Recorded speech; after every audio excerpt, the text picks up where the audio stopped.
ሻሎም ቅዱሳን የጌታ ሰላምና ጸጋ ይብዛላችሁ።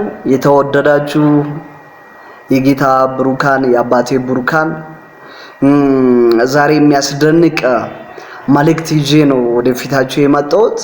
ይህን ቪዲዮ ለብዙ ሰው እንዲደርስ ሼር፣ ኮፒ ሊንክ እና ሪፖስት አድርጉልኝ።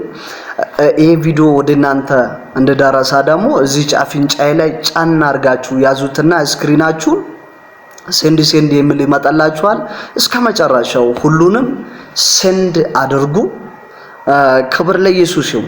እንግዲህ እኔ በጣም በህይወቴ ሞዴል አድርጌ ያስኩት ዳዊትን ነው፣ ንጉስ ዳዊትን ነው።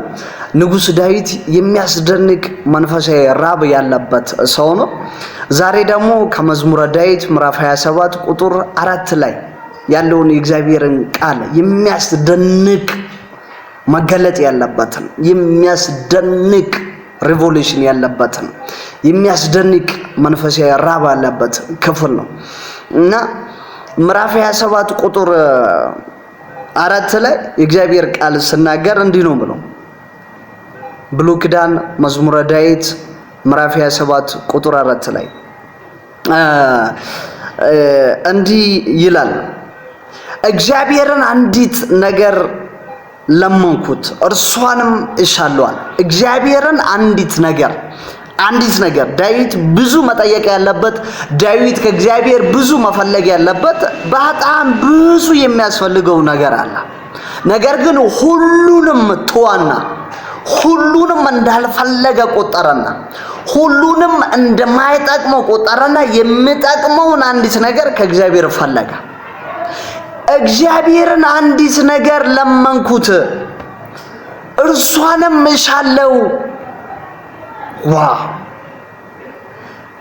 እርሷንም እሻለዋል። በእግዚአብሔር በሕይወት ዘመን ሁሉ በእግዚአብሔር ቤት እኖር ዘንድ ዳዊት ራቢ አለ፣ ጠማቴ አለ፣ የሁል ጊዜ ናፍቆቴ ጉጉቴ አለ በሕይወቴ ዘመን ሁሉ በእግዚአብሔር ቤት እኖር ዘንድ።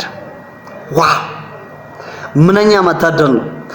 ዘመንን ሙሉ በእግዚአብሔር ቤት እንደመጨረስ መታደል የለም።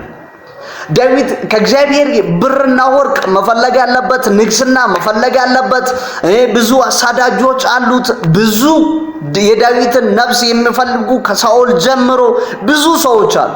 ነገር ግን አልፈልግም አለ ነው አለ።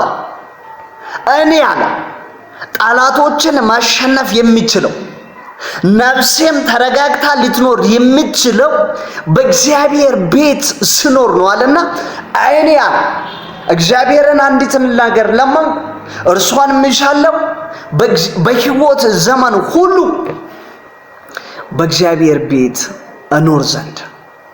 በሕይወት ዘመናችሁ ሁሉ በእግዚአብሔር ቤት እንድትኖሩ በኢየሱስ ስም ባረኳችሁ። የሕይወት ዘመናችሁን ሁሉ በእግዚአብሔር ቤት በእግዚአብሔር ፊት ሆናችሁ እንድጨርሱ፣ እግዚአብሔርን በማገልገል እግዚአብሔርን ደስ በማሰኘት መንፈሳዊ ራብን በመራብ ዘመናችሁን እንድጨርሱ በኢየሱስ ስም ባረኳችሁ። ሃሌሉያ።